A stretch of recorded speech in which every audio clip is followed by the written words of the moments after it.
the intersection between trauma and spirituality, that there really is enlightenment and awakening in that intersection. And if you really go into it and don't try to avoid it or push it away, but feel what you got to feel, work on what you got to work on in order to really open yourself up to the mystery, to God, to eternity, all of that.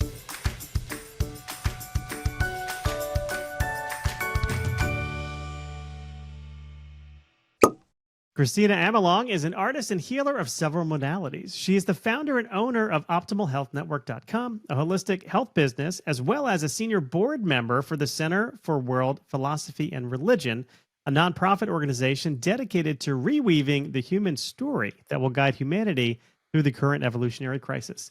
In May of this year, Kristina published her memoir, What My Brother Knew, which tells the story of survival and transformation after the tragic loss of her brother. Welcome to Uncorking a Story, Kristina. Thank you, Mike. It's wonderful to be here. Well, it's wonderful to have you here, Kristina, and I'm curious, where does your story as an author begin? Well, I think because I've written 2 books now, so there's multiple stories. And I know you told me before we started that I could start anywhere, but now I'm reflecting on the fact that because I don't identify as an author, even though I keep writing books. And I write every day. But so where the beginning of my memoir started is I went to Guatemala and I was struggling in my marriage. And my daughter had a near-death experience where she had a fer de lance snake poised to strike her in the jungles of Guatemala. And that turned into a mystery because the guide was like, this is a garter snake. Don't worry about it, even though he butchered it.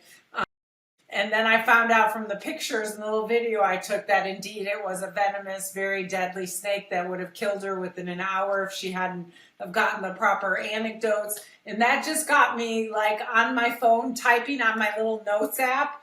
And then when I came home from Guatemala and I was telling one of my friends what happened, and then I had been writing the story, etc., she said, you should take contemplative writing with this woman named Miriam Hall. And I was like, okay, what's that? And so I started right away. It was late summer, so she was starting a new fall class, and I started doing contemplative writing. So once a week, I would go to class. They'd give us a prompt in the style of Natalie Goldberg, Writing Down the Bones, or Julia Cameron, daily pages. And I would write, and my brother Jay started to come up in that process a lot, and people kept telling me, you should write a book about that. So I did. Well, I definitely want to talk about that. But we need to rewind because, I hear marriage in crisis. So naturally one assumes to go to Guatemala and hit the jungle and do battle with poisonous or venomous snakes. Exactly. How did you settle on Guatemala? Well, the reason I settled on Guatemala, I do love to travel. And I was just listening to that guest that was like the historical novel travel lady. So it's funny. So I've liked to travel for a long time. And the reason I settled on Guatemala goes back to my health company, which is that we sell a made-for-enema coffee, and we get it from this coffee company in Madison, and they get their coffee from Guatemala. And so I decided I wanted to go to the farm that grew the coffee that we were offering people for coffee enemas. And so that's how I settled on Guatemala. Okay, now this explains why when I went to your YouTube channel, I saw a video on enemas. Yes, it does. Well, very cool. How did you get involved in? And again, we will talk about the book, I promise. But That's fine. I am curious about the healing aspect of your life. How did you get involved in sort of the holistic health business? So I, as one would read in my memoir, had a pretty tough childhood, and in my early 20s, I was very much a drunk and a drug addict, and I put myself into treatment eventually because I was driving drunk a lot and driving off the road and risking my life in all of these ways. And so I decided to go into treatment, and about a year into treatment, I started to be chronically ill. So here I am, changing my life, working on myself, and then suddenly I'm sick all the time. And from there, I talked to so many people about, well, what am I going to do? I went to doctors, but I also talked to my friends and blah, blah. And from there, which is part of the memoir, I decided to open up a clinic. I guess there's a little bit of backstory to that. I first I changed my diet. I studied Donna Gates' body ecology diet. And she told me to do colonics as part of my get well process. And I, at that time, owned a falafel cart selling falafel on the campus here in Madison, Wisconsin. And I was getting burned out with the seasonal work and the really intense festivals and all of this stuff. And so I decided to open a colon hydrotherapy clinic as part of my own process of wellness. And then from there, I just have been learning and growing and evolving those offerings to this day. I mean, it's amazing how much diet really plays into our overall health. For sure. And we live in a culture that is all about, fast solutions. I remember when I was younger, I could eat whatever I wanted, wouldn't gain a pound. If I did, I could just go out and start running again, and it would just fall off. And then when you hit a certain age, that formula just does not work anymore. That's right. And then when you start eating better the way your body wants to, it rewards you with this weird thing of feeling better. It sure does, doesn't it? Absolutely. So yeah, my first book is called 10 Days to Optimal Health, Nutritional and Colon Therapy Guide to Wellness. There you go. Well, I'm curious about what my brother knew, and I'll tell you why as we go through your story. But, you mentioned as you were, there it is, there's the cover. I assume that's you and your brother on the cover there. Me and my brother, yes. Beautiful cover. And so as you're sort of writing this, you're going through these classes, you're following these writing prompts, and your brother starts coming up. So please share with us the backstory there. So when I was 16 years old, when I was 16 years old, my 12-year-old brother started in passing in these very weird ways, telling us that he wasn't going to live long, that he had a vision, that he had a dream, that he would be up above his body, watching the paramedics try to work on him and bring him back to life, that they wouldn't be able to, that it had something to do with a green car. He didn't know what, and that he just wanted us to know there was nothing we could do about it. And these were baffling words from a 12-year-old boy who was very happy, outgoing, very popular at school, very busy with softball and hockey and his newspaper route. And it was just matter of fact this was going to happen. And for the most part, we ignored him, or I ignored him and told him to go away and shut up. And my mother less so. She did try to stop it. But as you can imagine, we have no context for this, and really kind of still don't. And so a year and a half into this story that he told us, he was hit by a green car and killed. And so I've told that story millions of times because it's a very unusual story and a very profound and life-changing experience. And that's why he kept coming up. That's pretty amazing. Sort of at no point in time when he was growing up was he showing signs of extrasensory perception or any what you would call psychic ability or anything like that. This was just matter of factly he's and that's why he's throwing this curveball at you, right? I mean, that's why you're thinking about it as a curveball and not like maybe it's just the imaginations of a 12-year-old boy. Well, right. How does someone see their future? How does someone be okay with dying? How does someone have all these details about their death? It was a mystery. And as one reads in the memoir, and really we can't give the memoir away because in and of itself, it's an experience that even though we're going to say some of the details, doesn't take at all away from the experience of reading the book. one of the things that was so profound out of all these things, well, multiples, like he picked the cemetery where he wanted to be buried. He picked the song he wanted to be played at his funeral, Stairway to Heaven by Led Zeppelin. The day before he was hit by the car, well, because my mom was trying to stop it, so she was grounding him a lot in that period, not letting him go outside.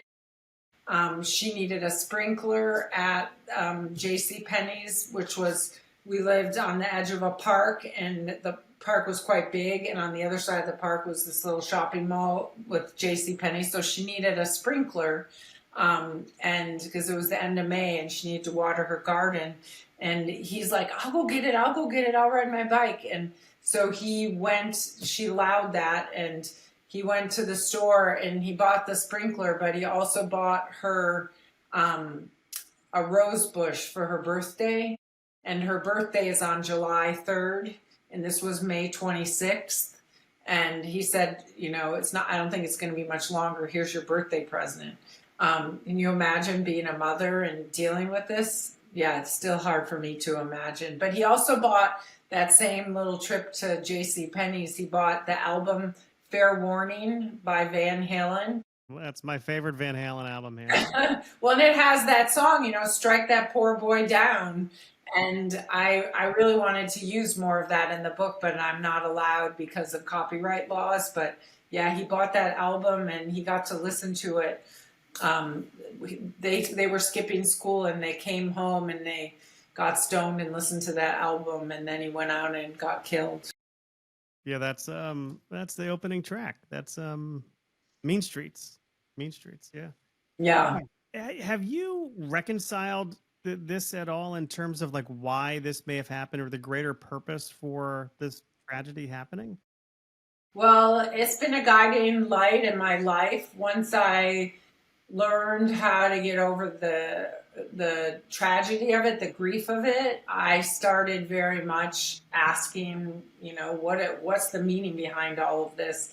And for my mother and I, our memory was that he had said, I had a dream. But then when I started writing the book, I started doing research on the dream databases. For instance, at the Harvard Divinity School, I did a bunch of research, and there are no that I've ever been able to find dreams that have to do with a young person who's healthy and happy, seeing their future like this, seeing their death. And as I researched the book more and more and talking about it, I ended up talking to, because for one reason or another, when he died, kind of everyone that we had in common died with him. Everyone just stopped having contact in terms of me, so I wasn't in touch with any of his friends. And my mom never wanted to talk about it, just different things like that. And so when I started writing the book, it actually, I couldn't think of anyone that knew Jay. So actually there's a scene in the memoir where I've just gone to a Natalie Goldberg writing retreat in New Mexico, and I'm like, maybe I have to go back to college and finish my English education degree to be able to write this book. And I get on the plane and I'm having that little fantasy about going back to college, and I, you know, get in my seat and I'm writing, and the guy next to me, he says, "What are you writing? Read it to me."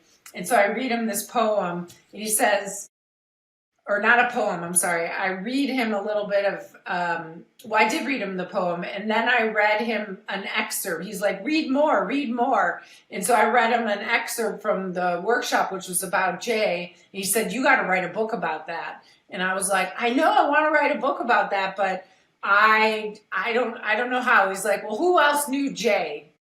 He asked me that question, and from that moment on, the list just kept growing and growing and growing. So part of the book is this whole investigation where I find friends of his, and I start talking to them. And what I learned is that a lot of his friends and him, they had been doing LSD starting when he was 12. And oddly, because I drank with him, I smoked pot with him, I was doing, a lot of crazy stuff with him, but I never had heard about heavy drug stuff, the LSD stuff. And so I did a bunch more research about that. And indeed, he had been doing LSD, and multiple of his friends since then have told me that he told them that he saw this vision on LSD.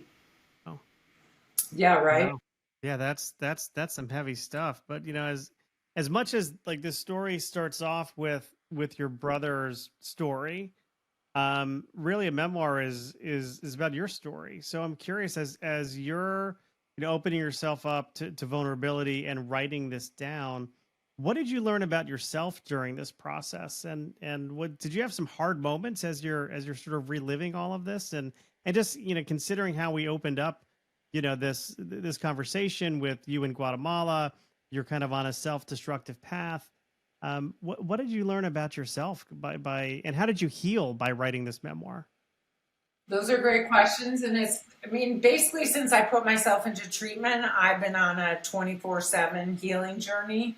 So through the 12-step programs, I did a lot of work.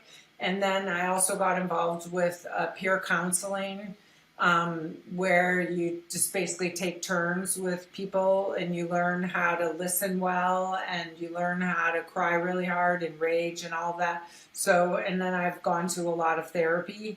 And basically, through that process of healing, that helped me a lot. But really, another thing that happens in the book that you learn is that I become close friends with this woman who had a near-death experience, and I start asking everyone I can get my hands on about any near-death experiences that anyone has had. And I basically come to feel, believe, understand that there's this continuity of consciousness and that death is not the end. And that in and of itself, like really getting a lot more in touch with eternity and consciousness and all things related to consciousness.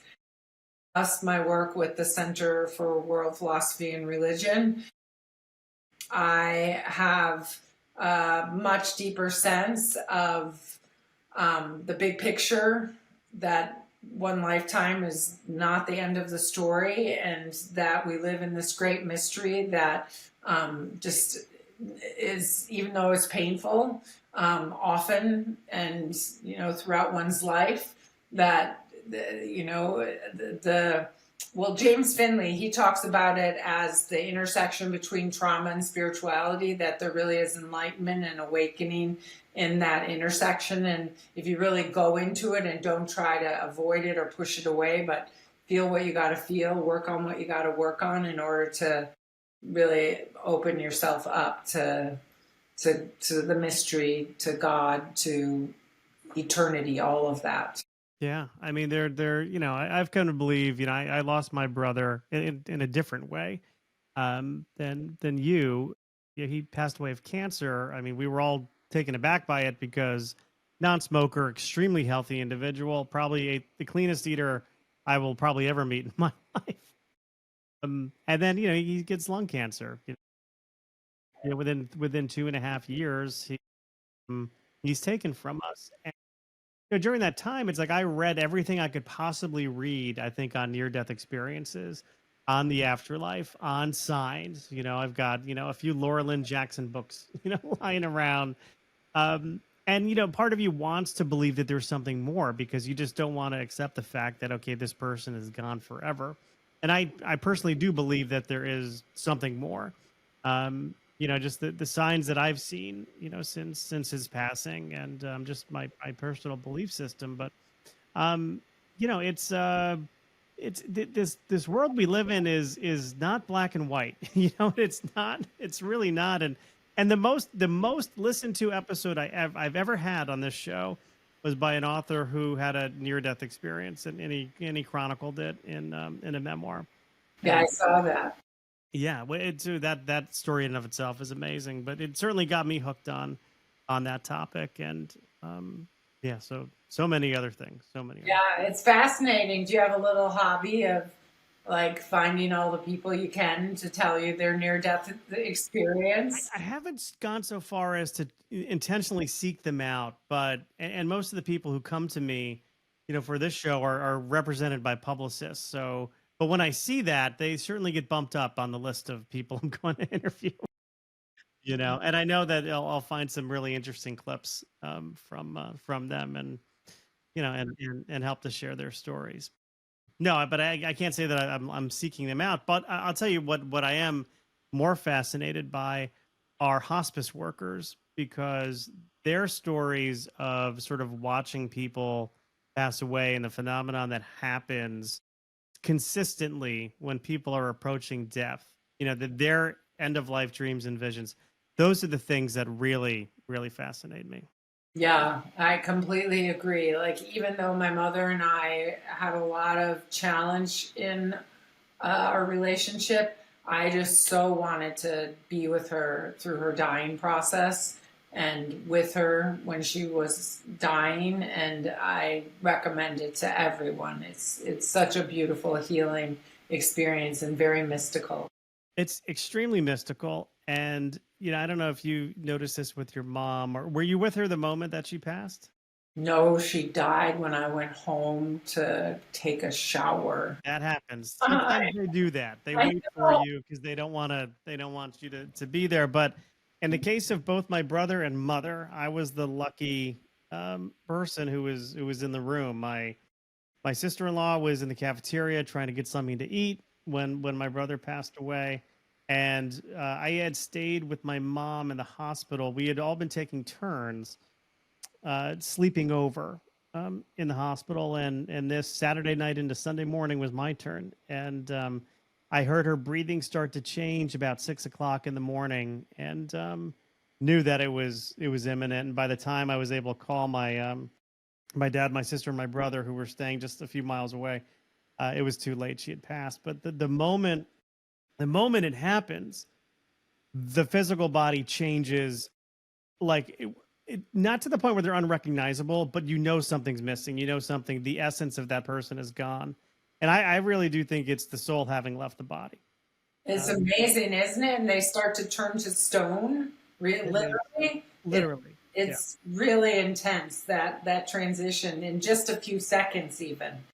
And yeah, I kept my mom's body. I got there like an hour later, and I had been with her the hour before. So there was just 2 hours that I missed.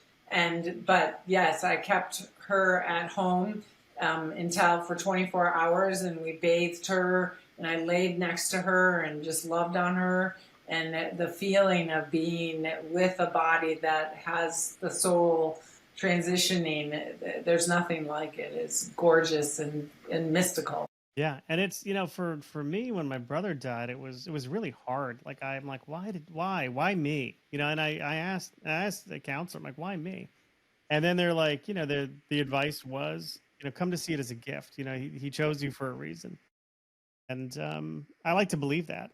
I'd like to believe that he did, and there was something about me that I needed to help him at that moment. And I'm still trying to work out what he was trying to teach me. But yeah, wow.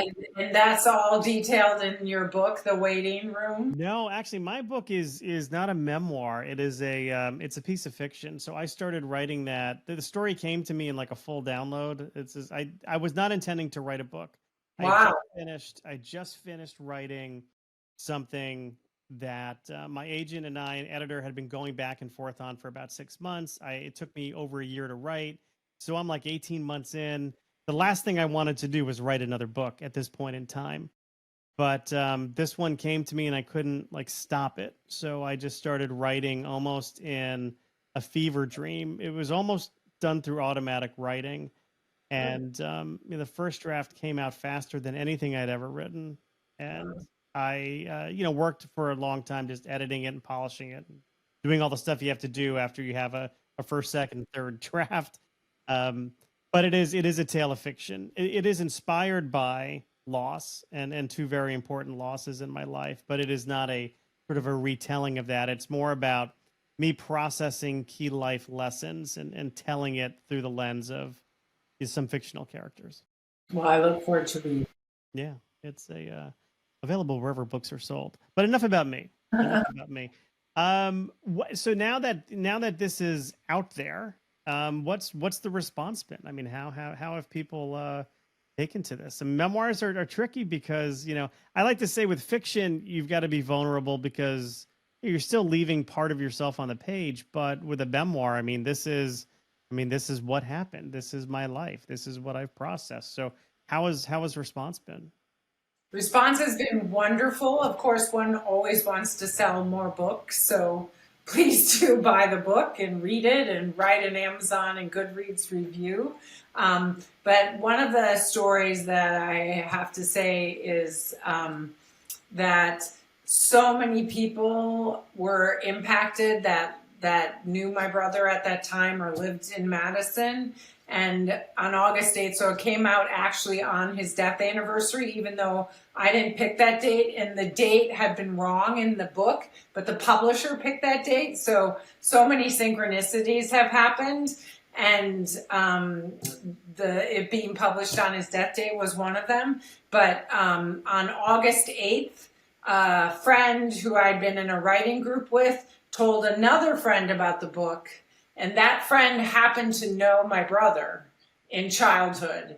And she got the book and she read it. And the amount of healing, the amount of understanding that she didn't have, she's still to this day so excited about this book, and she's been telling everyone. So I went to her husband's birthday party. I didn't know these people. I never met them even in childhood, but now they're all my friends. And actually, my brother Jay's 40th high school reunion is this coming weekend, and so they invited me to come to the reunion, and I'm going to bring copies of the book. And then I've gone to a couple other things around these people, but they keep telling me, oh, the librarian at the corner, she's reading it, and the person who owned the gas station at that corner, they're reading it now. And so there's an aliveness and a therapeutic quality that's happening in Madison that feels so.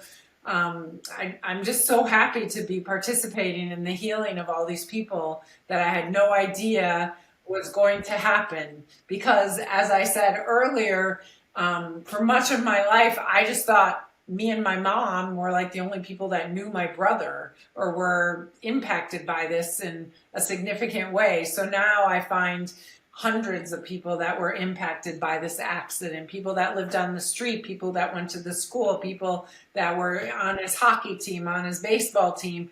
And so, and many of these people, they and you find this out when you read the book, like one of his friends, I texted him, it's 44 years later or whatnot. And I say, hey, Todd, this is Kristina Amelong. I'm wondering if I can talk to you. And he's he looks at his phone as he's at the grocery store about to pick up a gallon of milk. And he literally sets the gallon of milk down, leaves his grocery cart, goes out to his car and starts sobbing. And then as he's doing that, he's sobbing, he goes back, he grocery shops, and then he texted me a little while later and said, sure, I'll talk to you. Some people haven't been willing to talk to me.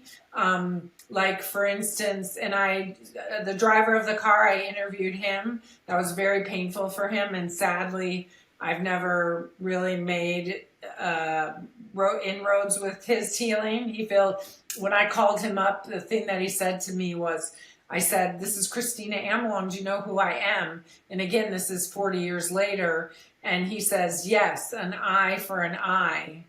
And I'm like, well, what do you mean? And he said, my daughter died of a pharmaceutical drug overdose. Oh my goodness. I know, right? So in his heart, his daughter dies because he killed somebody's child. And he said, losing a child is a club no one should belong to. It's the worst thing that ever happened. So point being is I've discovered many, many people who were actually impacted by the story like myself. And I've gotten to have a lot of contact with these people and hear their stories and, learn about Jay's first kiss and, these different things. And then another little detail about how it's doing. I went to the Printers Row Literary Festival in Chicago 2 weekends ago, and great reception for the book. I sold all the books I brought, and I should have brought more.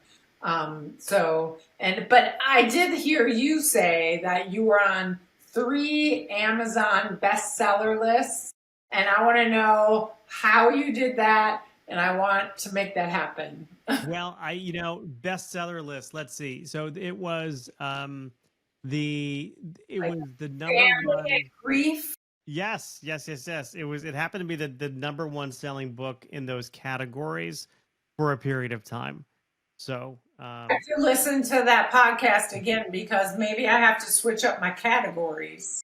well, there's that. There is that game people play when selecting categories on Amazon, but it just happened to do really well at launch, and Nice job. I've gotten in like 8, 10, 14, 17. Have not since I've noticed. Do they email you? Does Amazon email you? No, there was a badge on the actual product page that said best new release or number one new release or something like that. Wow. So yeah. still though, And that's special. I did screenshot it. I will not You deny should. that. This is a big success. Yes, I would have sent it to my mother, but she went and died, so I couldn't do that. I'm sorry. but I Well, did they send it- say there's like 4. Did you hear the statistic? There's 4 million books published every year, some extraordinary amount. So I had no idea the competition that I was dealing with. Yeah. The good thing is that many of them are not good. Sadly, I know my book is very, very well written. That's one thing that I'm thrilled to say. Can I read you one of my most recent reviews? I would love you to. Yeah. I'm going to have to look over here. You're going to have to take a minute.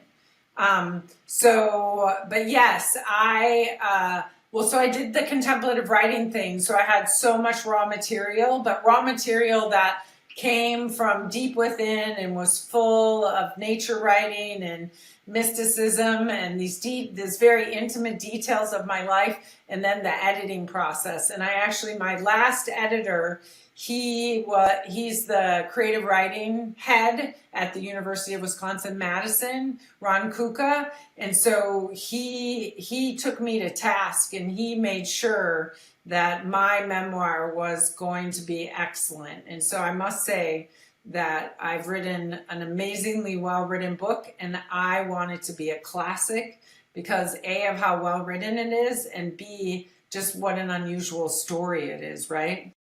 Absolutely.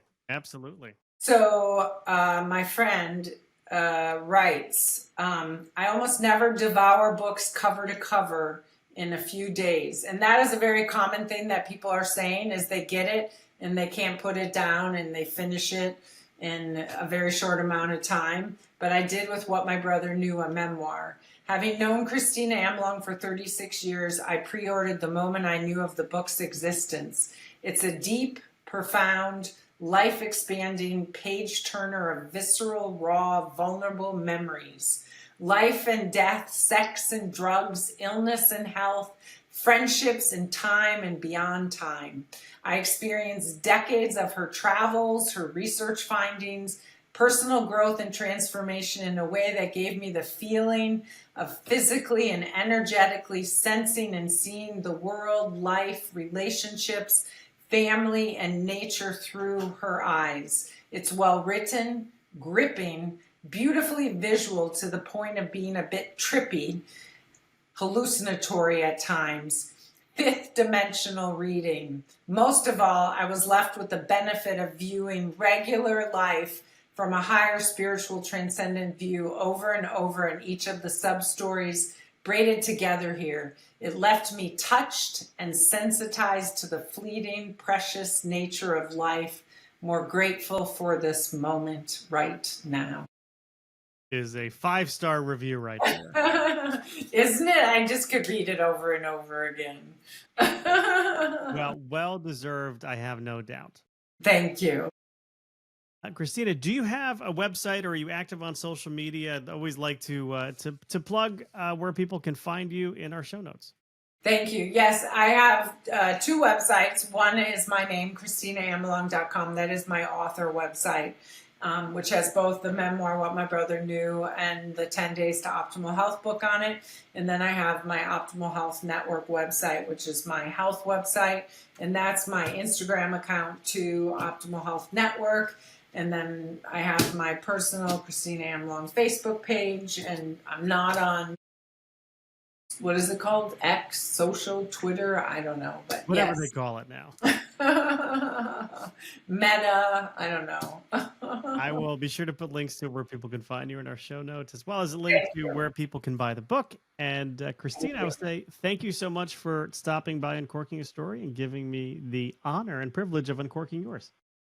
I appreciate the space that you've created for authors. Thank you, Mike.